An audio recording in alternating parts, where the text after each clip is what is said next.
Hi, y'all. This is Kristen Chenoweth. Hi, I'm Gloria Stefan. This is Sarah Bareilles. Hi, I'm Patty Lapone.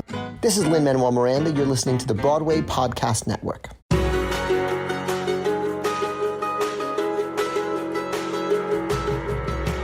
Welcome back to the Theater Podcast, intimate personal conversations with the industry's biggest names. I'm your host, Alan Seals, and this episode is with Jackie Cox, who you probably know from season 12 of RuPaul's Drag Race. She is amazingly transparent about her journey to drag and just talking about the drag community. She actually took the opportunity to educate me and hopefully everyone else listening on a few things about how we think about gender identity versus actually assigning anatomical parts to people or discussing those sorts of topics or lack thereof. It was actually very, very eye-opening. I enjoyed it a lot. She actually has a podcast called It Do Take Nerd, and through discussing that helped me make an obvious connection between the queer community and the nerd community of just basically anybody feeling like they maybe don't belong, finding a tribe in performing or in having a passion about something. So this episode is uniquely different. I love it a lot. I hope you do too. Please find me online on Instagram and Twitter at theater_podcast. Let me know what you think of the episode. Leave a comment, leave a rating and review wherever you are listening now. And everybody, please enjoy this episode with Jackie Cox. Here you go. 1, 2, 3.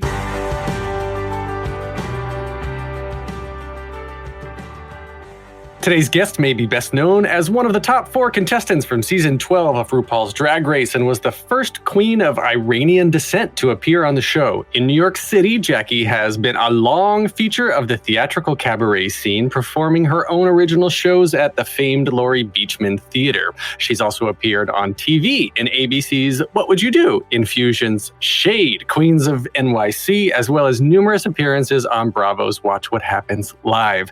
She's back touring again, doing her amazing live shows. Make sure to check her Instagram for ticket information. And also has a wonderful podcast called It Do Take Nerd that is an amazingly funny intersection of queerness and nerddom. Jackie Cox, welcome to the Theater Podcast. Thank you for having me. I'm so honored. I love that, I love that it's, in my bio, it's like, is she top 4? Is she top 5? We'll never know for sure because of what happened my season of Drag Race. But you know what? I say let's take the higher number. Top 4 is fabulous. Top 4.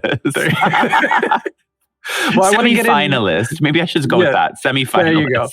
I want to get into, we'll get into RuPaul and all that stuff. I'm sure you've been asked about that a million times. I want to actually start with It Do Take Nerd, which of course, being a podcast host myself, I always love when people have their own podcasts. And it's interesting to me because it's the intersection of 2 things that I wouldn't have thought would make a good combination, or a natural combination, I should say, queerness and nerddom. And I love that what everybody else knows about you, there's this other pocket that you're bringing out into the world now about being a big nerd, which, being a nerd myself, I can totally relate to every single one of your episodes and everything you're talking about. But for those who don't know, tell us about It Do Take Nerd and why did you create it? So we just finished the first season. It's fun. It's through World of Wonder Podcasts, which World of Wonder, for the listeners who don't know, is the production company who creates RuPaul's Drag Race. And so after, the show wrapped, my season wrapped, they were like, how would you want to work with us in the future? And I was like, I had this idea for a podcast because I realized, there's one of the episodes of Drag Race, we met Whoopi Goldberg, and my reaction to meeting her was like, oh my gosh, I can't wait to tell everyone at the next Star Trek convention I go to that I met Guinan from the 10 Forward Lounge of Star Trek Next Generation. So I was like, you know what, I'm going to take that very specific energy, and I feel like I can't be alone here, especially even so many of the guests were queens from my season of Drag Race, and to find out all the things that they nerd out about was really exciting. And then to bring in folks who are kind of other queer figures in the nerd universe was really exciting. And what I think is interesting is I think what makes a nerd is their just kind of devotion and love of something. And I know we're all theater nerds here at this on this podcast. I've of course have playbills from like 20 years ago. I have all those nerdy kind of memorabilia of theater. But then there's other things we can be nerdy about too.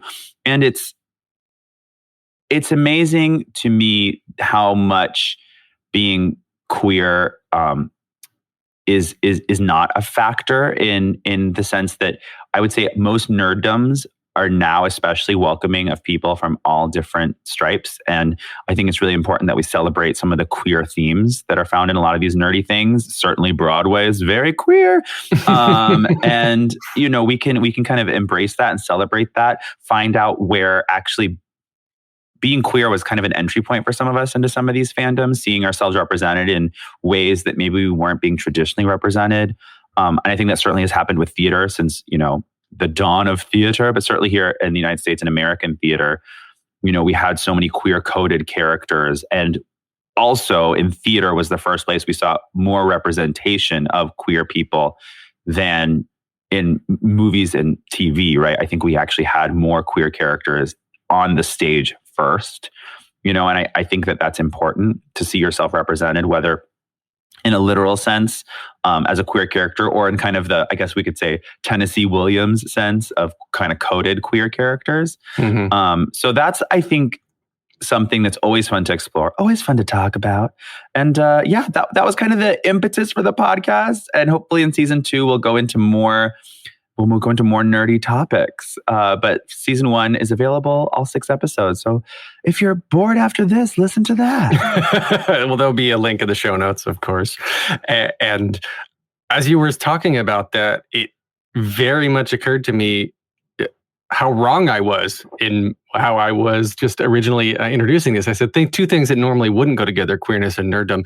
But as you said that, I was thinking, yeah, of course they go together. Like, we talk about finding your tribe and having a belonging and a sense of self and a sense of purpose. And before we started recording, I was telling you that, please let me know that if my questions as a cisgendered straight white male come across as ignorant or just phrased the wrong way, I want to know, right? Because I want to be educated. I want to be better. And I think this is one of those times when I just realized that my own precognition, my predisposition mm-hmm. of what nerddom is has never included queerness because it's never had to.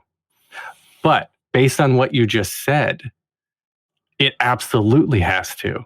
And I love that. I love that you just mentioned that, because people who maybe feel alone in one way or another, no matter what they are, they find love with fellow nerds, saying that in a positive way.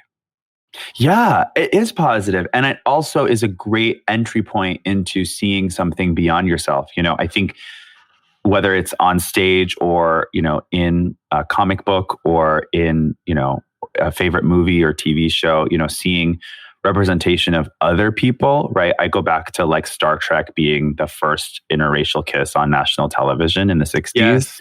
Yes. And even though it was in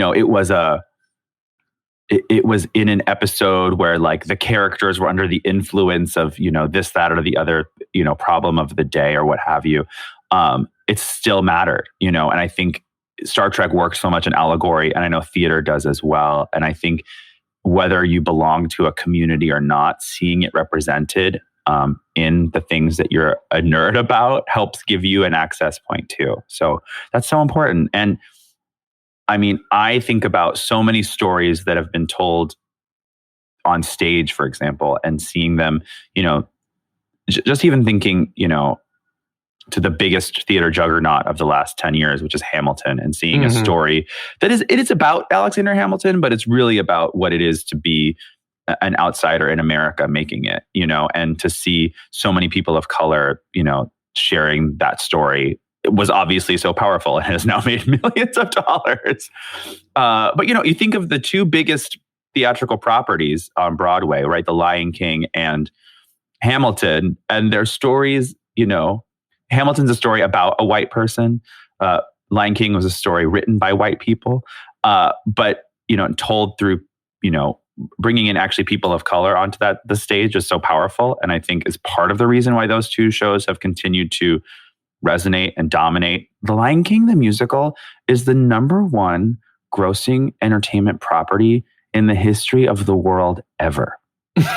Did you know that? No, I did not. The I did Lion not know King, that. not Lion King the movie, Lion King the musical, through ticket sales, and I think album sales from Lion King the musical may be incorporated as well, but through ticket sales, I believe, is the #1 grossing entertainment property ever. It's made more money than Star Wars. Lion King the musical has made billions of dollars. That's insane. Yeah, isn't that crazy?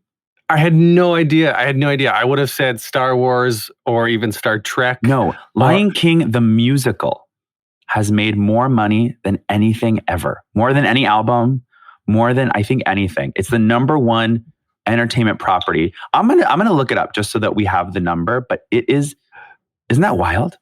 Yeah, that's totally wild. While you're looking that up, I want to see if I can make a parallel and let me know again if I'm like completely off base here. But the I guess pretending to be somebody else is appealing to a lot of people. It's appealing, like that's why people love theater. That's why people love watching theater.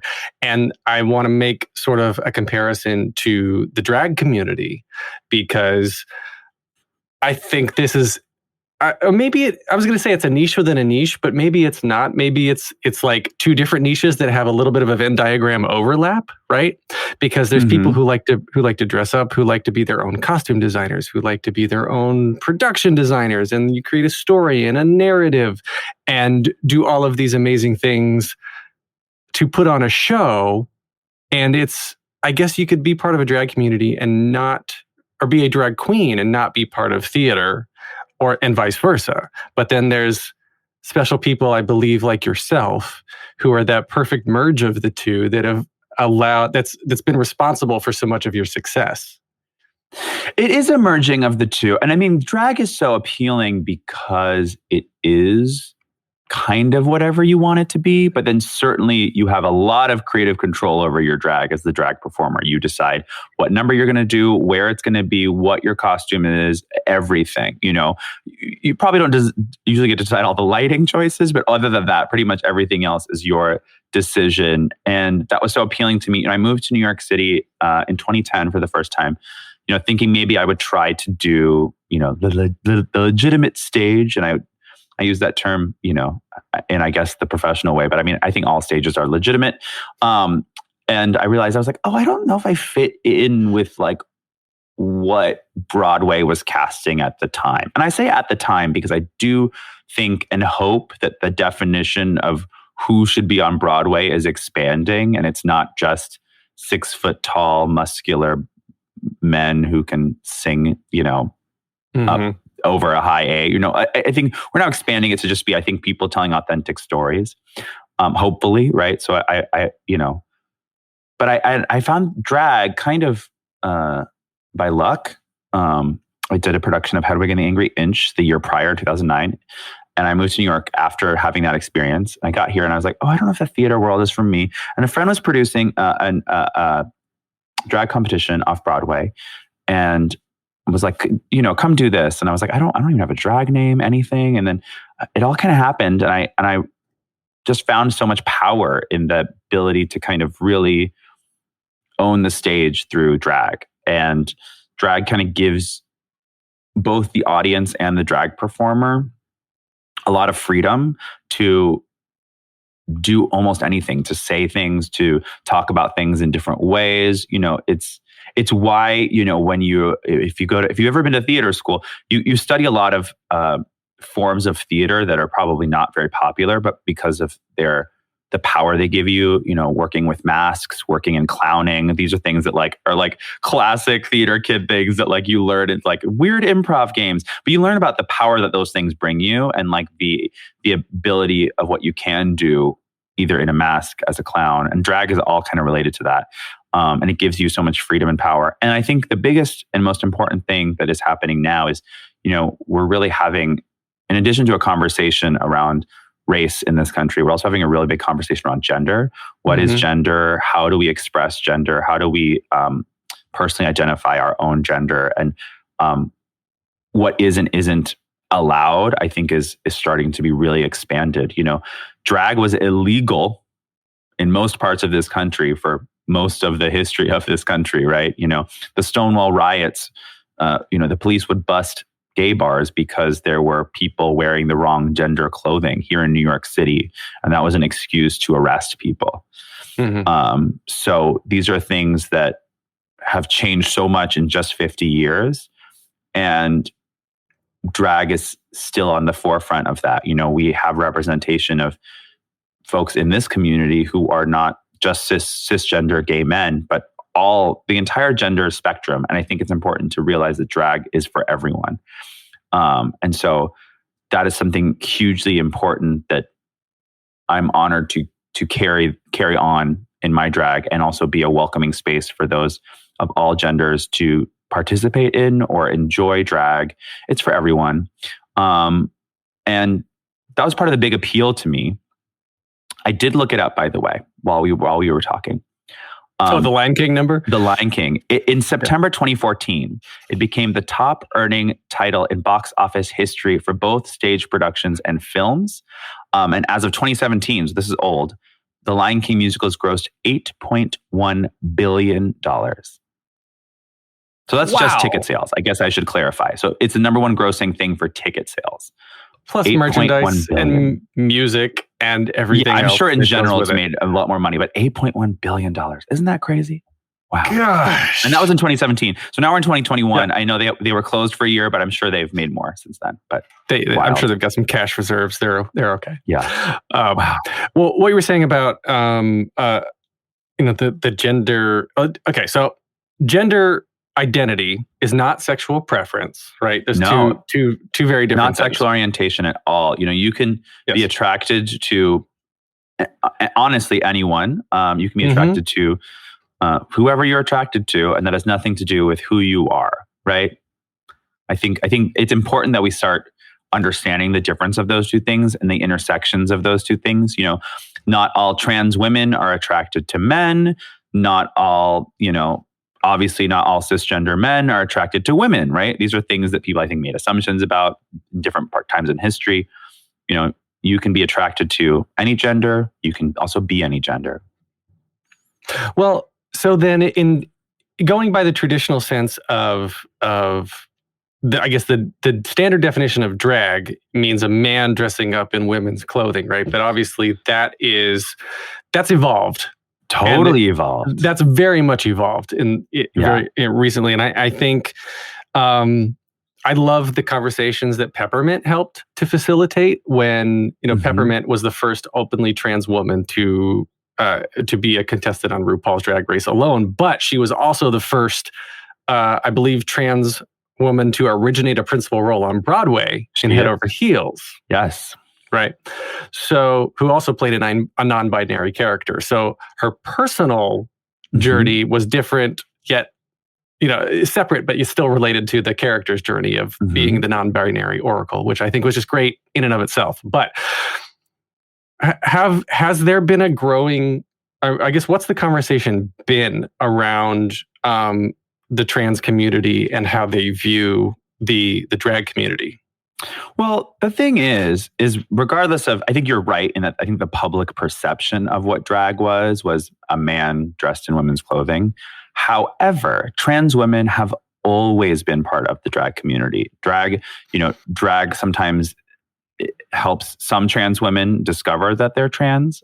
Certainly not all.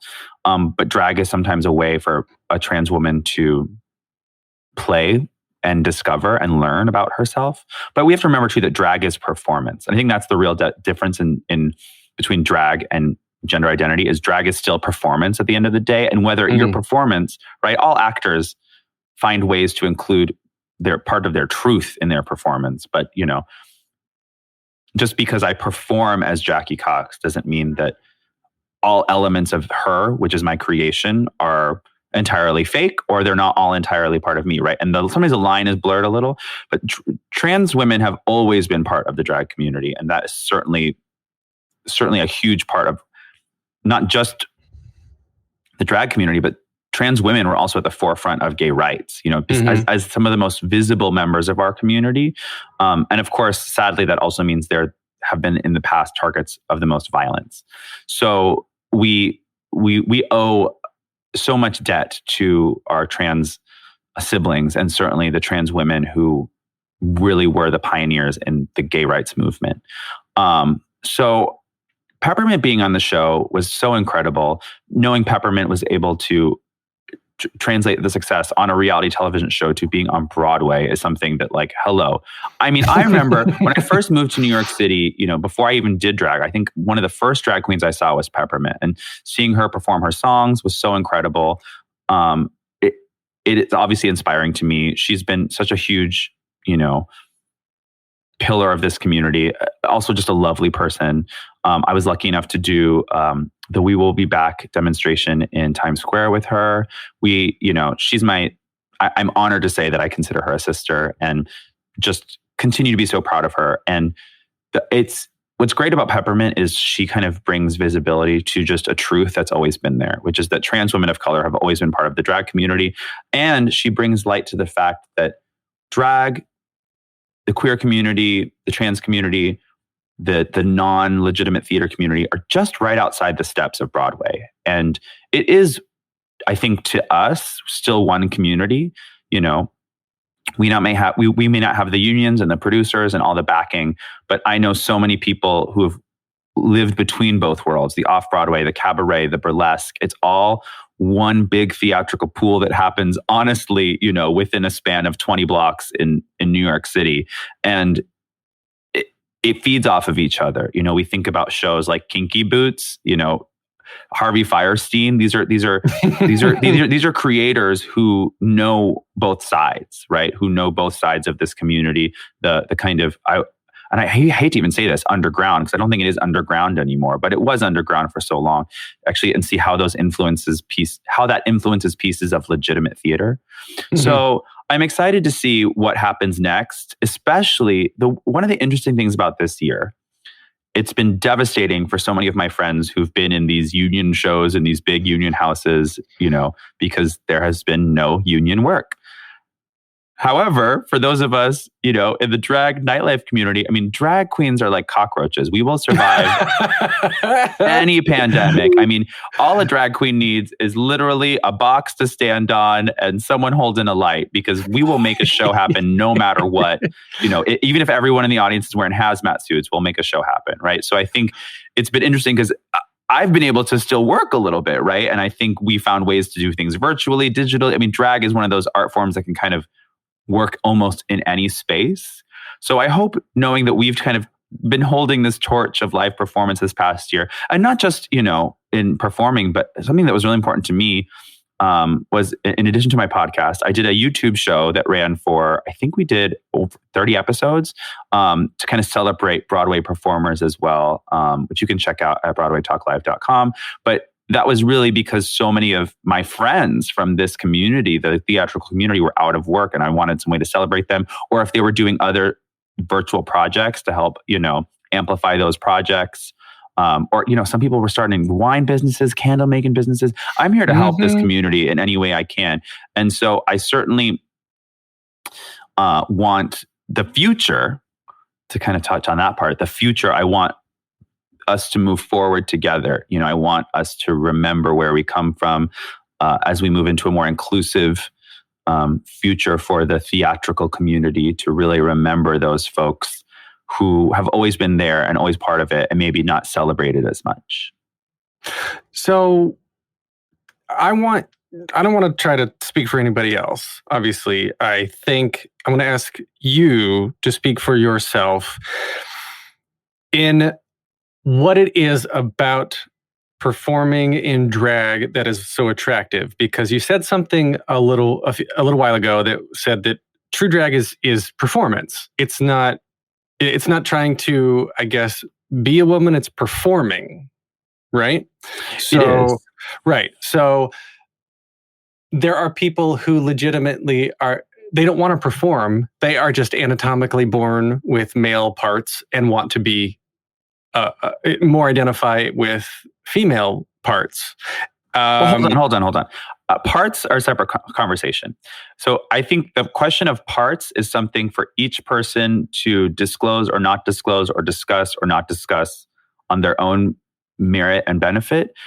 I'm glad you brought it up, only because I think parts are the most personal and least important from a general discourse or conversation of this topic. So whenever you meet a trans person, the last thing you should question or think about are parts. It should really be about what is their gender identity. And gender identity can be about anatomy and those things, but is certainly not in a way you relate to the outside world, right? You don't ask someone who's cisgender what their parts are. You wouldn't ask someone who's transgender what their parts are. That's not gender identity, right? I think so. For the listeners out there, and I think we use the terms assigned male at birth, assigned female at birth, and then the reasons they were assigned or not assigned often obviously do have to do with the anatomy they were born with. However, not always. And honestly, none of our business, right? All you need to know is they were assigned male at birth, and now they are a trans woman, or they are trans, or they're non-binary, right? And so I think the question of what parts they had or have or will have in the future are not for us.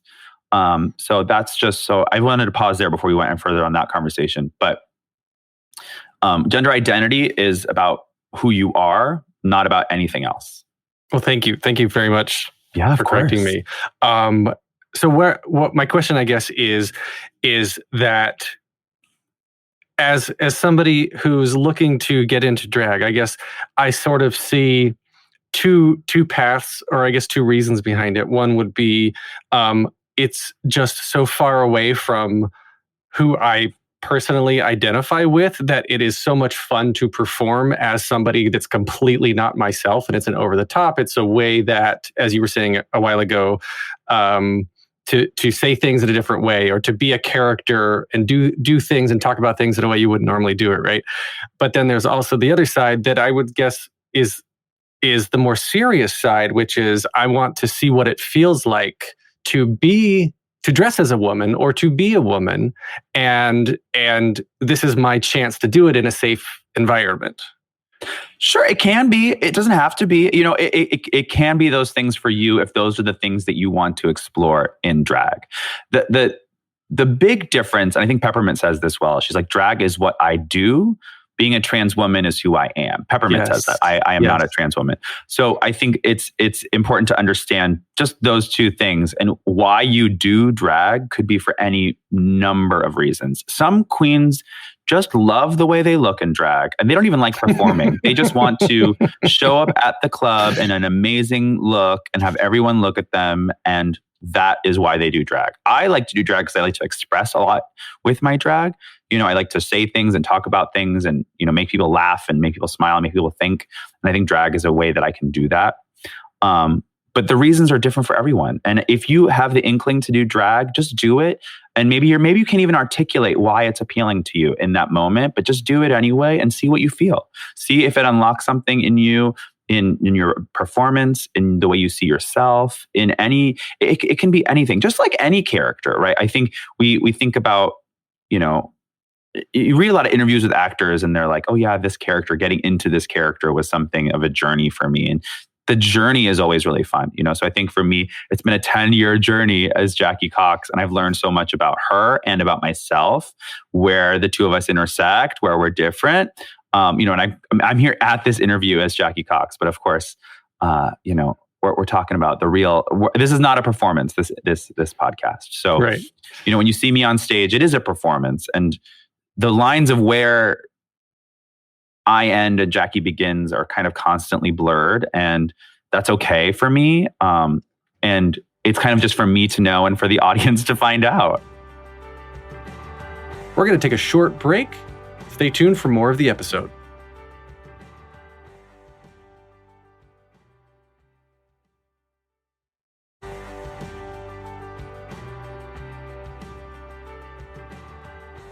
a drag queen, is a drag queen created or born? What's the correct terminology? Oh, I mean, I think it's whatever you want. I would say no one's. I haven't heard anyone making really big claims to either. I mean, I alternate between the two. You know, in my mind, I created Jackie Cox, but then also in my mind, she was born the first day I performed as her. But I guess I'd kind of been creating her since college, right? Because for those who don't know my origin story, Jackie Cox, the name, was actually something my best friend Blake and I made up in college as we were in theater school, and she was this kind of character we created, who was this like musical theater diva. Who thought she was like the main, attraction of the world, but she was kind of a little clueless. So she was a bit of a clueless character. So there's always a bit of that in Jackie Cox, me now, is that, she thinks she's like going to be going on, to, play Christine in Phantom, and really she's playing Meg, or she's not even Meg at this point. I'm old. So she's like Madame Geary, she's not really there. But I think that was something really fun for me to explore, is that kind of, a little bit of that, drag is it's larger than life. And certainly most drag queens I know, and I don't mean this as an insult, we're all a little delusional about how big of a stars we are. We're all a little bit like, oh yeah, I'm the main attraction. And it's like, yeah, you're at a gay bar of 20 people. Of course you're the main attraction. But we can't take it all. We can't take it seriously. And I think some drag queens take their drag very seriously all the time. And there's certainly elements of my drag that I take very seriously. But then I always have to like step back and be like, okay, well, what I do is still, slightly ridiculous. I'm wearing very ridiculous clothing. My hair is like twice the size of my head. Like, these are all things that are just, it's definitely an exaggerated art form. And I think we have to remember to take the piss out of it a little bit sometimes. We can totally talk about serious things, and you can use drag, which is some would say a frivolous art form, to talk about serious topics. That's possible, right? You can definitely do that with drag. You don't have to. And I think regardless of whether you do or not, is to remember at the end of the day to not take it maybe as seriously as you would think. I can see that. I can very much see that. But going back even further, like, what got you into theater? What was attracting you to just performing in general? It's a great question. Yeah, I'd love to know the psychology of why we do this, right? No, I mean, I love to tell stories. I love to make people smile. I love to make people think. I love sharing truth through theater. I think that's something we all strive for, right? Regardless of whether it's a comedy or a drama or drag performance or a quote legitimate performance. We're all striving to uncover some truth of the human experience and share it. I think that's what all art does. But certainly for me, I found my ability to express those truths was with my voice, and the ability to bring truth to character, bring truth to the stage was something that I realized at a young age. I think I've talked about this before, but one of my first kind of memories of theater was in elementary school. We did this like play at Halloween time about like a sad ghost who was sad because no one could see him until he put a sheet over himself because he was a ghost. And I remember we had to like audition for it, and like the teacher said like, I believed you were that sad. I was like, I don't know what that says about me. I was an only child, so I kind of did have a lonely childhood experience, but I was like, oh, okay, this is interesting. Like, I can actually bring some truth to whatever it is I do.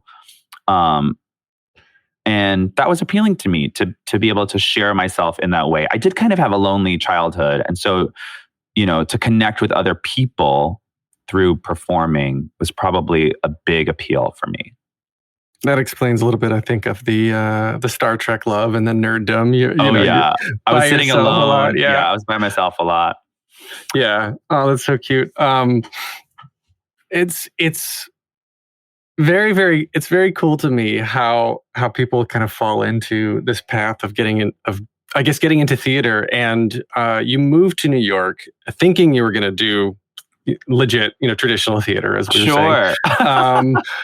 And like, at what point, I guess, Jackie Cox was created as sort of, by your friend, but then at what point were you like, oh, this is something that I could really do. This is something I can continue with without going towards the traditional path, I'll put in air quotes, of making it on Broadway.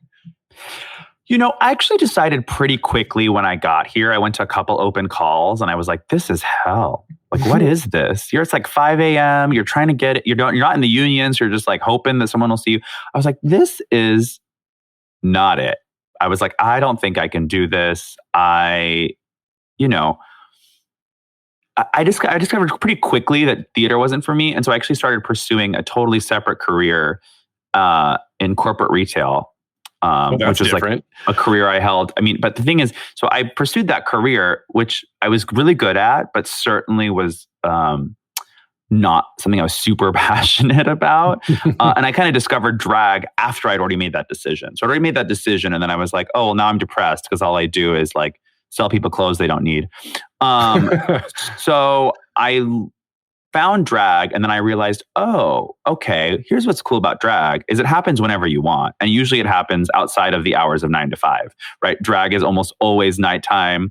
And I found a way to make a whole side career. So drag was my side career, right? I was been doing it for 10 years and I built up a career for myself doing off-Broadway theater, doing these little things on TV shows and whatever. But I still had this whole other like corporate retail career. Most people in my corporate job had no idea that I did drag. I kept it all very separate, very Hannah Montana.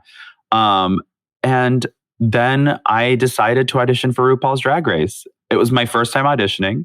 I got on the show and I put in my 2 weeks notice at my job. And now I just do this. Although, you know what? I'm glad I had that corporate retail career because I've sold a lot of glasses. 3,000 pairs of my glasses, which you can buy at JackieCoxNYC.com and support my drag through buying my merchandise.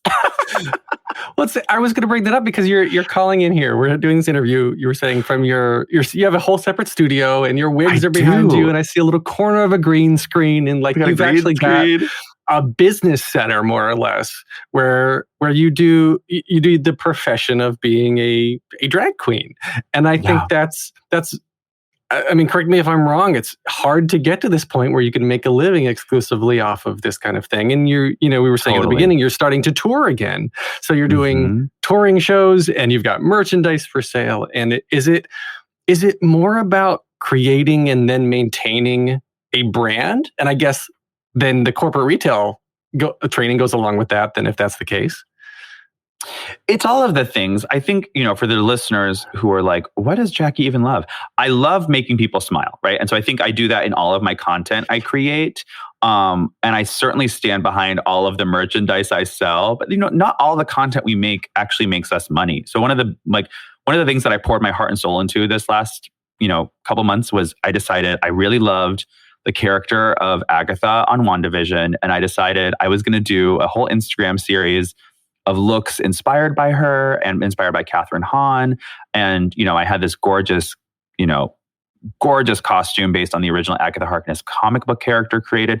All of this stuff, I did that all out of my own pocket. And I put all of the content online for free. And I did it because it was something that made me smile. But I'm always like, I have to remind the kids, like, if you like that content that I'm just giving you for free, like, remember, I also have merchandise in ways you can pay me. So I think it's the economy of being a drag queen. I'm still trying to figure out in this new part of my life. But I do like to remind the kids, like, if you enjoy my free content, please also support my content that maybe is paid for by other companies. They're supporting a queer artist as well. All of the it can be, look, I'm not saying you have to love everything I post. I'm not saying you have to buy all the products that I'm selling, but you know what you can do? It costs you nothing. Just hit the like button. It's so easy. And it honestly helps us pay our rent, and I think that's something that I wish I could actually explain the economy of this to the folks watching who are like, why is Jackie selling this, that, and the other thing on her Instagram? And I'm like, because if you love all of the free drag content I give you, someone has to pay the bill. Oh yeah. I mean, people don't get that. And there's Speaking of, I'm not sure who the sponsors are of this podcast, but if there are any, support them. Just click on the website, even if you don't purchase. Just click and read about whatever the product is. I don't know what the sponsors are, but support them. Dynamic ad insertions. It changes all the time, right? Yeah. So thank you for that. And it costs you nothing. Here's the thing is, I wish people understood that too, is that it costs you nothing to support a performer you love in the way that they're making money. All you have to do is click. It's so easy. You know what I wish? I wish along those lines, if I'm being honest, I wish that more people would comment on Instagram posts. I just want to see that people are there. Like I do it. It puts a smile on my face to get people engaged and to get comments of like, oh, that was really eye-opening, or hey, stupid, that was a dumb question. But at least I know they're paying attention, right? So I want to know. Just like, share with your friends, all of this stuff. It's completely free. It's completely easy. And for those listening, it does help. It helps a lot for all of us artists to keep going. Well, now that social media exists, right? It's not going away, and it's how everyone who potentially has a check to give us, right? You want us to make money, whether or not you're paying us or not. You want the podcasters and the drag queens that you love to make money. And the way they make money is companies look at our numbers. They look to see how many people are commenting, how many people are engaging with our content. Mm-hmm. And that's literally how they decide how much to pay us. And it's that simple. It's like, I wish I could sometimes, because the kids are like, what's happening? I'm like, just comment, just like it, just share it, just do it. It's easy. Just repost on your feed. Do it. Have a like, reshare it, whatever you need. It's so easy. I love that. Do you have a favorite episode from It Do Take Nerd? I do think my favorite one was the episode with Jada Essence Hall and Anthony Rapp, because first of all, I love Jada. Jada was the winner of my season of RuPaul's Drag Race. Jada talks a mile a minute. And Jada had posted on her Twitter, she was like, I'm thinking about getting into Star Trek. And I was like, girl, call me. So I literally sent her like a list of episodes to watch. And then she started getting really into it. And then separately, she posted that Rent, the movie, was one of her favorite movies.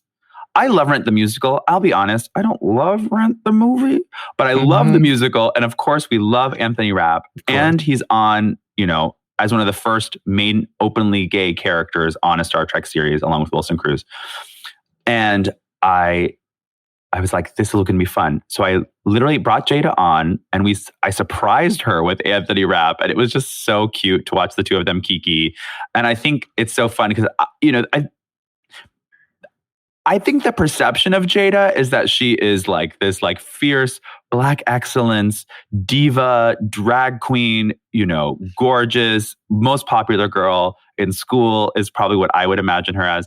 But then to also know she has this like nerdy side that loves Star Trek and musical theater, I loved exposing her. That's what I love. That's what I love about your podcast. It was a lot of fun. It's just exposing these sides of people that in a very fun way that people don't know is there. And it's so much fun. And I love that, Anthony Rapp loves drag queens, right? Like that's not something you associate him with. Yeah. I think it's lovely. It's absolutely lovely. He's honestly the sweetest, and is probably one of the best at engaging with his kind of nerd fandom as well. Like he plays Dungeons and Dragons. He's amazing. He's like, I think I called him this on the episode, but I would stand by the statement. I think he's the king of the nerds. Anthony Rapp may be the king of the nerds. What about Will Wheaton though? Will Wheaton would be the king, and I certainly. So I'm a couple years younger than Will Wheaton, and when Next Generation was airing on TV, I had the biggest crush on Will Wheaton. But Will Wheaton isn't gay, so he loses a point for me on that. And he's not, the star of Broadway musicals, so he loses a point from there. So in my book, Anthony Rapp wins because he's gay and an amazingly talented musical theater actor. All right, I'll give you that. So let's wrap up here with the 3 standard closing questions that I ask everybody. Ooh. The first one, very simple. What motivates you? What motivates me the most is the feeling of joy that I can bring to my audience. If I can bring some joy to them, and that's what brings me joy. Next question then. What advice would you give to your younger self and younger people listening now, starting out down a similar path? I would say take more risks. take as many calculated risks as you can. Try as many things as you can. I've found so much success just by trying, right? I waited till I was 34 years old to audition for RuPaul's Drag Race.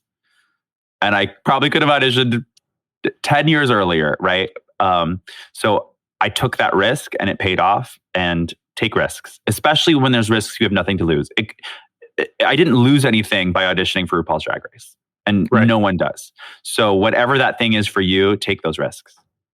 Awesome. Okay, last question. If you can only see one show for the rest of your life, but you can see it as many times as you want, what would you see? It's a great question. When I was a kid, I watched West Side Story, the movie, over and over again. Yes. I loved it so much. I think looking back on that movie, knowing that we did not cast people who probably should have been playing those roles, does color it and taint it a little bit for me. And I'm excited for the new movie version of West Side Story. I'm excited for, more actual representation. The show that I saw recently that I only saw it once, but I want to see it again because it really, this show gave me that feeling that I hope to give people, which is that feeling of joy and the belief in the human spirit. I loved Come From Away. And I remember leaping to my feet at the end because I felt so much joy in the human spirit. I don't know if I want to watch it over and over again, but that was the show that I saw recently. I guess it was a couple years ago now, but I saw it and I was just like leapt to my feet at the belief in the human spirit, the idea of community, people coming from all over the world, and celebrating humanity. I thought was really beautiful. So I don't have a good answer for you, but those two shows are what popped into my head. No, I like that a lot. And Come From Away too. I know that they very purposely wrote it and staged it like this. I think it's 80 minutes or 90 minutes, no intermission. I think it's 80, but no intermission. And once it starts, it's like you're shot out of a cannon, and it just goes and goes and goes because that was the frantic nature of what was actually happening. They wanted to capture that energy and put it on stage. So I think they did a very good job. And I agree with you that, at the end of it, it was done. I was like, all I know how to do right now is just stand up and clap. That's the urge I'm feeling. So that's how I felt. Yeah, I agree with you. Where can we find you online and buy tickets and all of the good social media stuff? So I'm at Jackie Cox NYC on all social media, including TikTok for the kids. And I'll be posting on my Instagram about all of my upcoming appearances. I am finally starting to tour. We are ready for Hot Vax Summer. We're still staying as socially distant as we can, still masking up where we need to. But yes, I will be out visiting a town near you, hopefully very soon. So just check out my Instagram for the latest on that. Absolutely. Wonderful. You can get more of me at thetheaterpodcast.com. Show your support just by liking, clicking, sharing, the stuff we talked about earlier. Free stuff. It's so free. So free. I'm on Instagram and Twitter at theater_podcast. Please leave a rating and a review wherever you're listening. This has been edited by Well-Rounded Hoodlum Productions. Thank you to Jukebox the Ghost for the intro and outro music. And Jackie, thank you so much. I normally wrap it up by saying this is great conversation. But I legit got an education in this conversation. Well, I'm glad. I had a lot of fun with you too. Thank you. I really appreciate it. You are a wonderful person, and I hope that when all this pandemic shit is over, that we can see each other live and in person. It's gonna happen. It's all happening. It's happening. Take a deep breath, make the world a little colorful.